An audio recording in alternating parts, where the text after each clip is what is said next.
Grief is a sneaky bastard, and this is no more true than when you experience grief triggers that you haven't seen coming. I was recently caught off guard by a trigger that I decided to make this video to explore and share this all with you. I'm McRogers, a grief specialist. Welcome back, or welcome here for the first time if you're new. Please subscribe to the channel and turn on the notifications to join our Grievolution community. Our goal here is to do grief differently. Some triggers can be predicted. They can be anticipated. It can be certain sights or sounds or smell that are associated with loss. It can be a sense of loss of control or safety issues. Things such as loud noises or being startled or bright lights. Certain smells, news reports, dates, and anniversaries. Those can all be anticipated and somewhat navigated or managed. That'll be my next video, so subscribe so you'll know when I post that one. My predictable triggers are things such as hospital disinfectant, the smell of the sub sandwich shop in the lobby at the hospital, which means I will never eat another sub sandwich. The smell of liquid morphine, driving past the hospital or past the hospice, the sounds and the beeps and the buzzes of monitors in the hospital as well. All of these are like an injection of grief straight into my heart. However, for the most part, I can anticipate these and I can pre-decide how I'm going to navigate it. I can brace myself for it, or I can choose to avoid them altogether. I can choose my coping mechanism. However, some triggers that grief brings catch us unexpectedly. Days ago, while driving here to my office, a Willie Nelson song played on the radio, and it was like a small blip in my reality.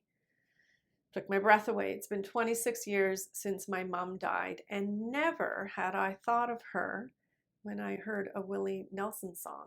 Certain songs I know to either avoid or to embrace with a coping skill. However, this one came on and assaulted me with a time warp. Her loss was so present. So first I was startled, and then my breath changed to short and shallow, and then the tears started to flow. And then what quickly gushed in on this wave of grief was guilt. And guilt is such a byproduct of grief. I immediately went to, my goodness, how could we not have played Willie Nelson at her bedside? How could we not have played that at her funeral? And that moment became a full-on grief trigger ambush.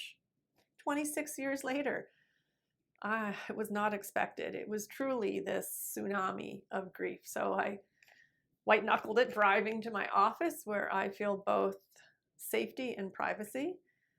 I felt the unexpected emotions deeply in spite of decades that have passed since she died. That moment created new emotions in the present that I needed to challenge. This was a full-on, unanticipated grief trigger. I needed some time to be with it. I needed to accept again that grief doesn't go away. I needed to think, how was I connecting with the memory of my mother lately? This was likely triggered ever since I made a video months ago about my mom and anger surrounding her death.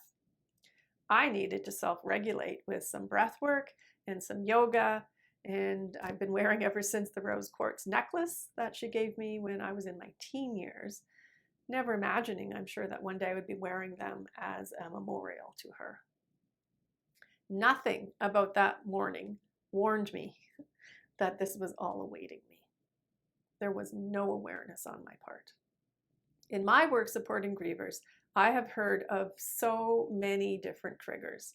It can be cereal in the aisle at the grocery store. It can be favorite meals being served or being seen on a menu. It can be a couple sitting together in a restaurant. It can be seeing a child of a certain age in a playground. There can be smells. There can be perfume. One of my favorites actually is the lawnmowers that mix the oil and the gas, and it reminds me of my dad. And fewer of those mowers are around these days, and I almost miss those chance moments to honor him. It can be certain phrases. It can be when the weather changes, storms. It can be songs on the radio, like I got caught by. It can be a pet, an animal, a color. It can be when the phone rings in the night. It can be a symbol that shows up. Share if you can in the comments below what has ambushed you as a trigger. I would be willing to bet that there are some themes amongst all of us. Triggers are unique and they aren't always anticipated. They throw you off course immediately. Sometimes it can be for moments and sometimes it can be for days. Please know, however, that when unexpected triggers happen, it is not an indication of you being stuck in your grief, of you losing your mind, or of you going backwards in your wellness.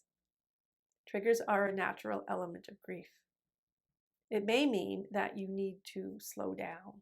You may need to have a look at the stress in your life. You may need to do a big picture overview.